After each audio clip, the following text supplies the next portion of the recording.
Hello everyone. Hello, hello. Another beautiful sunshiny day. Can you see those gorgeous solar codes? The crickets in the grass, the butterflies. The crickets are singing and the butterflies are dancing. Did you see those two just go straight past then? The horses say hello. It's a beautiful day to be alive, to be here. Just absorbing all that gorgeous energy. So this is day 2 of the Pranic feast. So if you caught my live stream yesterday, thank you, by the way, for all of your comments and all of your love and all of your questions as well and sharing of experiences. I thought I'd invite you to join me on a walk today as we are 2 days in, with 2 more to go. I'm actually only really about a day and a half in. 36 hours or so, because my last sip of water, when we had our water ceremony, it was at 1 a.m. Friday morning. Because there are people that participate all over the world in this particular Pranic feast that I'm doing. And it concludes for me at 1 p.m. On Monday afternoon. So I still have 2 days to go. But I just wanted to share a few more things here, bust a few more myths, and respond to a few comments as well.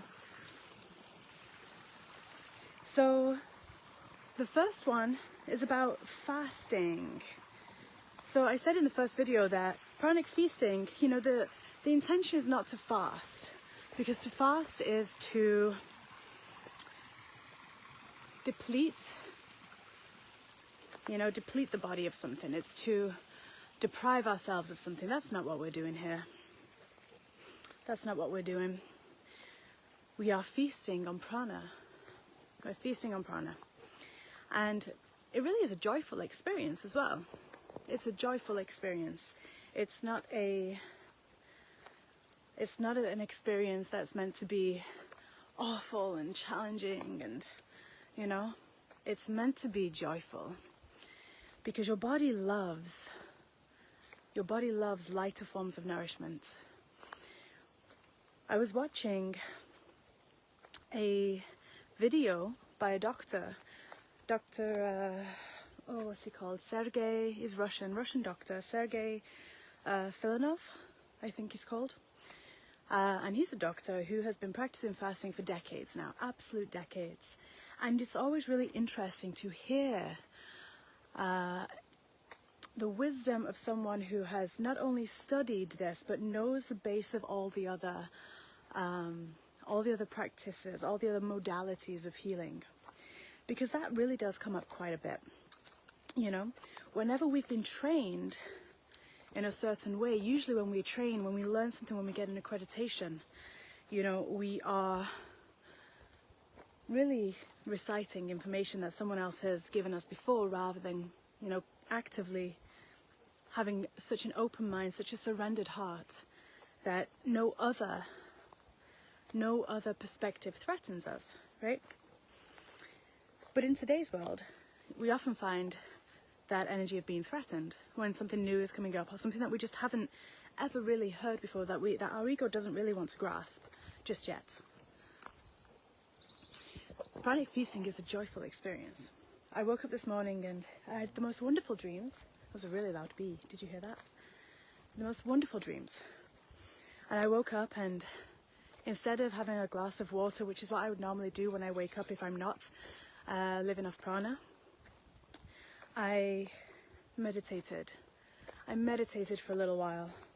I breathed. I just felt my heart center. I noticed the sensations in my body. I scanned my body. I breathed. And I focused on the air going in and through, and I scanned my body top to toe. And I noticed how I felt. I noticed the sensations. I noticed what my body was saying. I can hear a squirrel. I see the squirrel. I was going to say I can hear a squirrel running up a tree, and I actually see 2 of them. They're kind of hidden away though through the ferns, but because some of the questions are, how do you nourish? You know, how do you, if you're not fasting, if you're feasting, what's the difference? Well, the difference really is that you are offering nourishment in a different form. So there's a different practice bringing you energy, cultivating it. Now the body will cultivate its own energy. It's a complete ecosystem. We said this yesterday. It's a complete ecosystem. So I meditated, and then I moved my body. I did some push-ups, I did some sit-ups, I did some stretches, I did some yoga. Not a load. I didn't do loads of it. I did enough for what my body was saying that's what it needed in that moment. A little wake up. I moved my body to my current body's limitations and a little bit more. And that energized me. That alivened me. My body. What is that? I love walking in the woods because all the animals here, you know, it's not just the squirrels, the birds and the bees. You know, sometimes we see the deer as well. We have so many deer around here. It's really wonderful. So anyway, I had a shower, which was delicious. But as far as my body is concerned, my body didn't really notice that there was anything majorly different, which tells me that I've been successful in my pranic nourishment. Because when we are nourishing through prana, the body doesn't feel like it doesn't have water. The body doesn't feel like it doesn't have food, because it does have that. So that told me that I was successful in allowing the prana to cultivate, to grow. I was successful in that. There's some interesting questions coming in, which are really, really wonderful. Now, you don't tend to go straight into a pranic weekend, a breatharian weekend like this. You don't just go from like living a life where you're eating and drinking all day, every day, to then not doing any of that. You don't do that, right? You got to bridge it. You've got to bridge the gap. You've got to really know your body and honor it so. Granted though, the first time that I did a pranic feast was in the middle of winter, a year and a half ago, and I was in a yurt. I was yurt sitting for a very dear friend, and at that time it was a very rough winter in England. We had a very powerful storm moving through, and I was in a yurt, so the yurt was freezing cold. You know, I had never dry fasted before. I'd water fasted. I'd never dry fasted before, let alone done a pranic feast. So it's really interesting because there are a few differences between water fasting, dry fasting, pranic feasting. There are differences. When you are on a water cleanse,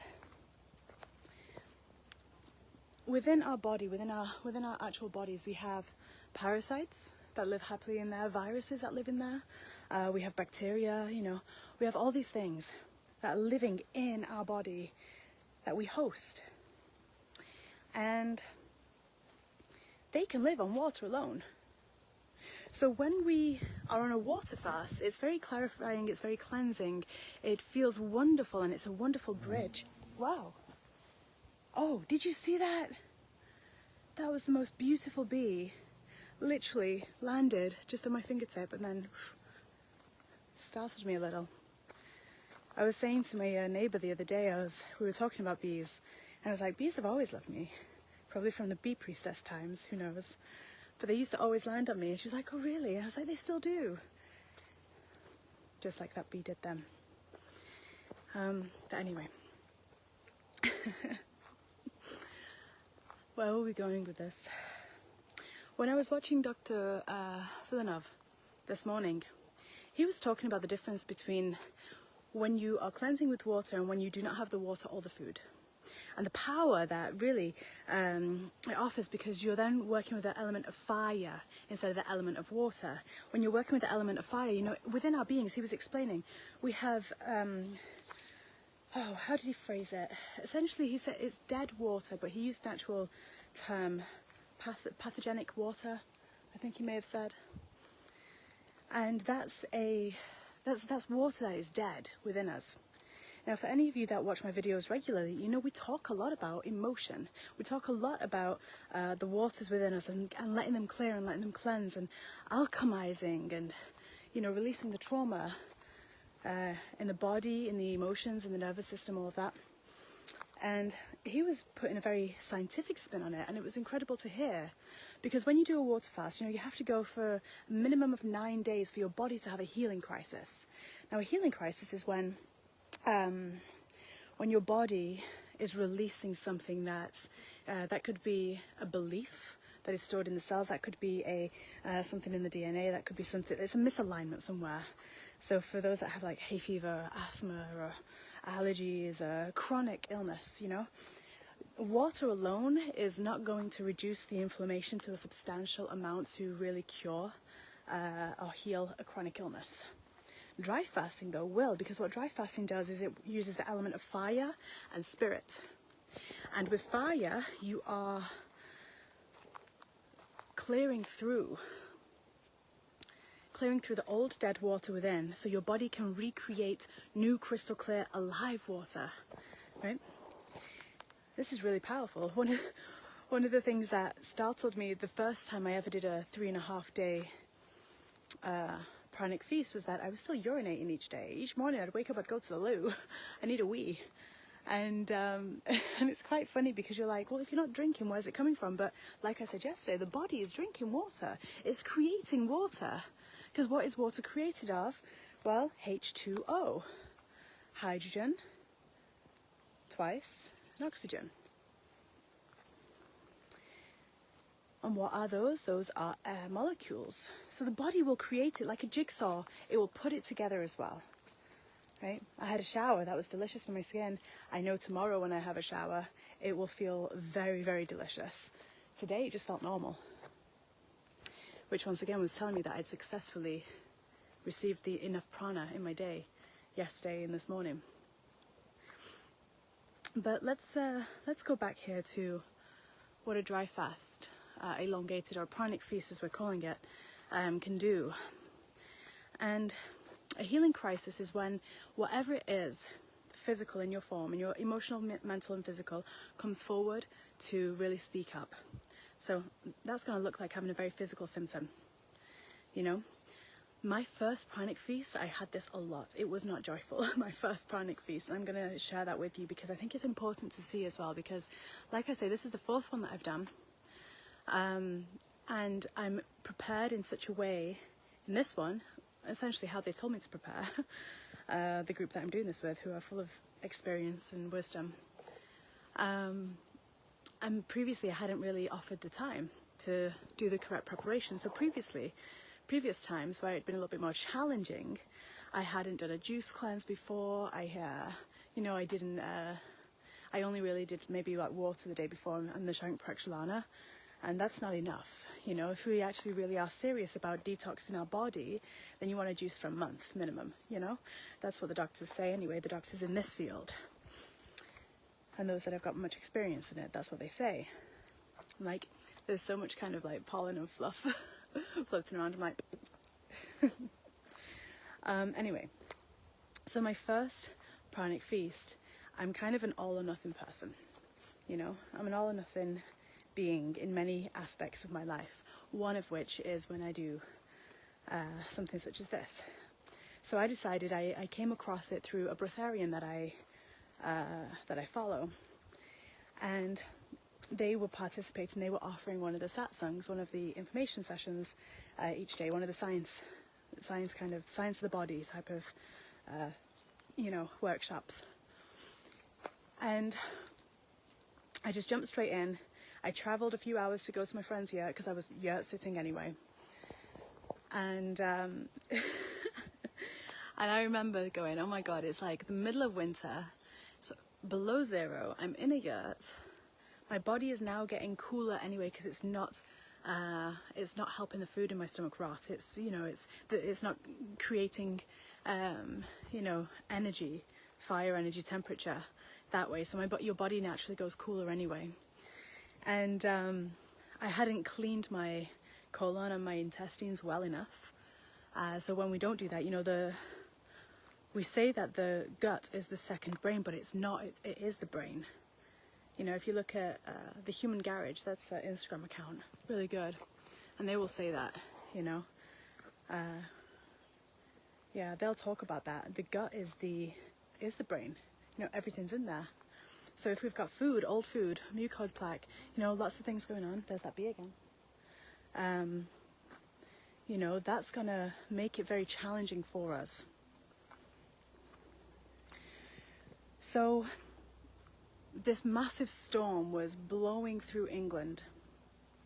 The winds were torrential. The yurt was going like this, you know, it was rising up off the ground. It was blowing a breeze in there as well. And, you know, my lungs were struggling. I was having a healing crisis. And this is what this is the healing process of the body, though, is having a healing crisis. Nowadays, we have a bit of a healing crisis and we go and numb it with a medicine or a food. You don't do that in a pranic feast. You know, you sit it through. You've got to find the roots of the emotion, let it alchemize. You've got to alchemize it. You've got to find the mental belief in the cells, the collective belief. Maybe it's yours, maybe it's ancestral, maybe it's different lifetime. You got to find it, let it come up, so that it can have its tantrum through the body and then heal. Well, I was having healing crisis after healing crisis, my first pranic feast. Oh, it was challenging. The shadows that you face aren't necessarily the shadows that you would expect.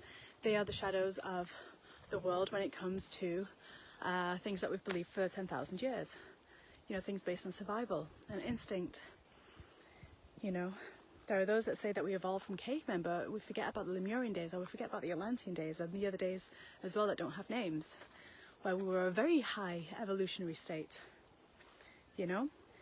But our past and our ego and our belief is only really created by the vibration which we're holding, by the clarity that we're able to receive in ourselves. Now, anyone and everyone can do a dry fast, because you're doing it already every night when you sleep. Have you ever slept for a really long time, like 12 hours? You've just done half a day dry fast. You know? Everyone can do this. It's not new.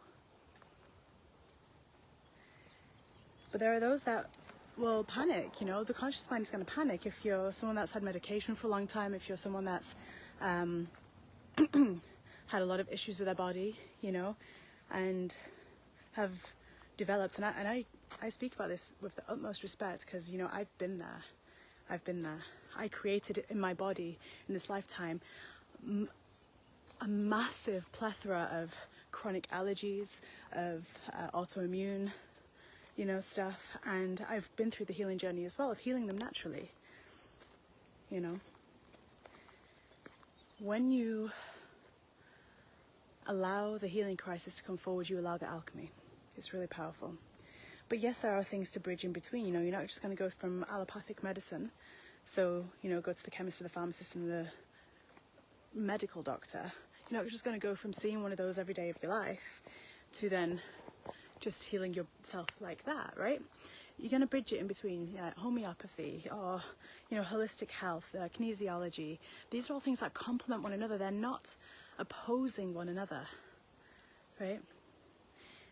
They complement, because every part of naturopathic medicine, which helps us understand the body, is just another facet. The bees really love me today. This is what I wonder as well. So it's really interesting, because you don't smell, right? You don't have smell when you're dry fasting, or even when you're water fasting. You know, because you're not eating the foods, you're not smelling, right? You don't have BO and anything like that. It's just your scent starts to shift and change. It's really quite interesting, and it almost can get to a point where you smell a little bit, not sweet, but it's very different. It's very pleasant, and I always forget this, that, you know, the bees do tend to love that scent. So I must smell like a flower. That's what I'm thinking. I'm joking a little bit, but, you know, anyway. So all these different understandings of the body, they complement one another, you know. Like when I first started healing the allergies that I'd created in this lifetime, I did that through Nate. You know, that's an advanced kinesiology, you know, and it's based off ancient medicine as well. You know, acupuncture is very helpful, you know, homeopathy works on frequency, right? So if we're already well versing ourselves in these practices, this is something that will complement it. This is something that has been practiced longer than those have existed. right? It's something that we know how to do. This experience I'm currently having is currently very joyful. I will share with you tomorrow if I have a healing crisis in between. But up to right now, it's very joyful. I feel very grounded, very anchored. I don't feel dizzy. I don't feel dizzy. I don't feel lightheaded. I don't feel any of that. You know, I feel very grounded, very stable, very strong, very clear. It feels very easy right now. Like I say, we're only a day and a half in. The last experience I had was a very joyful one too. It was very blissful. I remember on day 3 I was like, this is so great, and then I went to get all my fruits from the supermarket that day on day 3 so that by the time I finished I could start juicing them. You know, there wasn't the cravings, because cravings, as we learn as well, is only really the consciousness of the parasites within us saying, you're not feeding us, what are you doing? Body, body, body, you're going to feel like you're hungry now because we're poking at you. That's what the parasites are saying. And we get hunger pangs, you know? So it really is a joyful experience. For those that are uncertain about the validity of this and concerned that this message is going out far and wide, or as far and wide as the video reaches, I guess, but for those that are concerned about people just jumping in, I've said from day one, I said from the video from day one, you're not just going to do this on your own. Don't just jump into a 3.5 day dry fast if you don't know what you're doing. You know? You got to use some due diligence. You got to take accountability for yourself, right? This is about having full autonomy, no codependency. No codependency on food. You know, you're mastering your mind, you're mastering your cravings, you're mastering your energy. You're not letting your mind run you. That's what we do right now. We let our mind run us. We panic when we're hungry. We panic when we're feeling out of alignment. We're in a space of panic all the time. Our body's in fight and flight all the time. This is about learning to master those energies within you. So you'd start with something in between, you know? You'd start by adding a structure to your day, because a pranic weekend is very much, it's such an honouring of self. Like when we did our water ceremony yesterday, I was so moved just to show up for myself in that ceremony. When we had our last sip of water, or coconut water or juice or tea or whatever people were having, our last sip of liquid, you know, we were blessing it, we were thanking it. And in the same time we were thanking ourselves for showing up. Our body, the consciousness of our body was so moved. Like my body was so appreciative that I was going to show up in this way. Because it's been crying out for a break from food, a break from the ego that comes with food. Doing a pranic feast, there is no spiritual accolade associated with it. You know, this isn't an ego trip. This is just sharing what is possible, what is plausible, and what is actually really helpful. But you wouldn't just start and jump in at a 3.5 day. Like I say, I did that. I do not advise it because my body was in healing crisis after healing crisis after healing crisis. It was a very challenging experience, that first one that I did. I learned very quickly from that.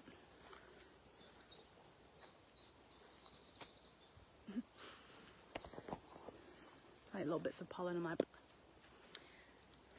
So what you do instead is you'd start by maybe intermittent fasting. You'd start by swapping out a meal for maybe a fresh juice that you've chosen.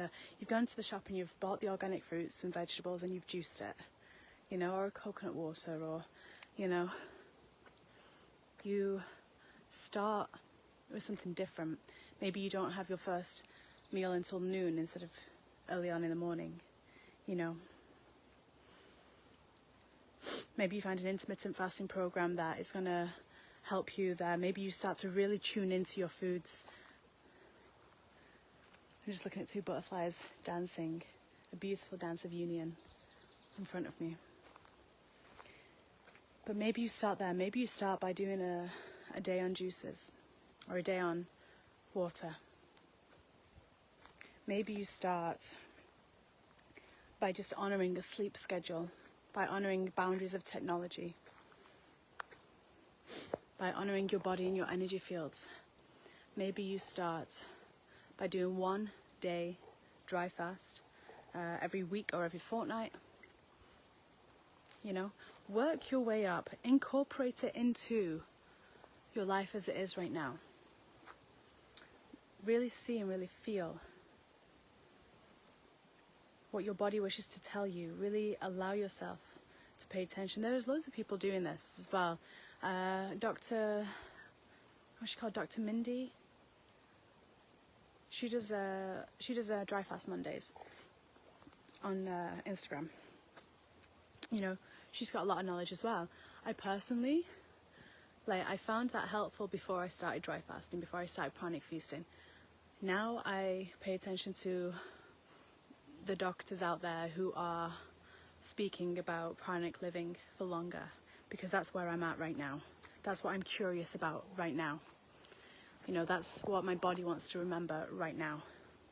But the thing is that when we are working with the element of fire within and spirit within, we're allowing all the waters in our field, in our whole body, all the dead waters to release. When you dry fast, instead of it being 9 days, like on a water fast, instead of it being 9 days before your first healing crisis may occur, where you can have some miraculous healing of your body, you know, that'll happen between 1 and 3 days. You'll have that between 1 and 3 days. If there is something that wants to come up, that your body is ready to heal, it will come up in a dry fast, in a pranic feast. You know? So, just think about what your body means to you. Think about what your body means to you. Think about what you want to achieve. This isn't about losing weight. This isn't about, because I mean that, you can take any diet on there and you're going to lose weight if you deprive yourself of something. That's not what we're doing. We tell our bodies how we want it to look.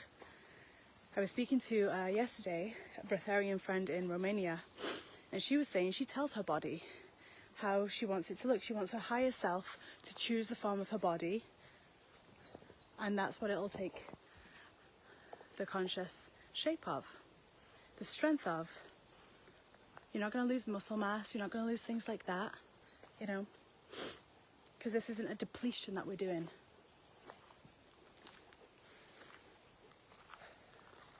We command our bodies, we form it with our mind, but we can't do that until we learn to hear our mind truly, because most of the time we're not. Most of the time our mind is running us. So this really allows us to master cravings, master the survival, the false template of survival that we have within us. The template that makes us believe that we are limited and finite, which we are neither. So I'm going to close this video out today for day 2. I look forward to coming back for day 3. Things that I found really easy today. I found it really easy to sleep. I found it really easy to wake up, really easy to be in a good mood, really easy just to enjoy and just feel, I feel hydrated. I don't feel dehydrated. I don't feel anything like that, which is good. It's telling me that my body is getting what it needs from prana. So I'm going to go back in. I might do some qigong. Or maybe I'll just relax for a little bit, read a book. Maybe I'll read a book first. That seems like a good thing. That seems like what I want to do right now. So I'm going to go back in. I'm going to read a book. And just on the topic of books, the book that I mentioned yesterday, if you're called to reading it, which I am, trust your instincts. Don't worry about what other people say about it. There will always be a critic in this world. There will always be a critic, and there will always be someone that disagrees with it, because that's our ego speaking. So if any book ever calls to you, any person, any being ever calls to you on what they're saying, trust what you're feeling. Don't worry about what mainstream or a collective thought pattern says. Don't worry about it.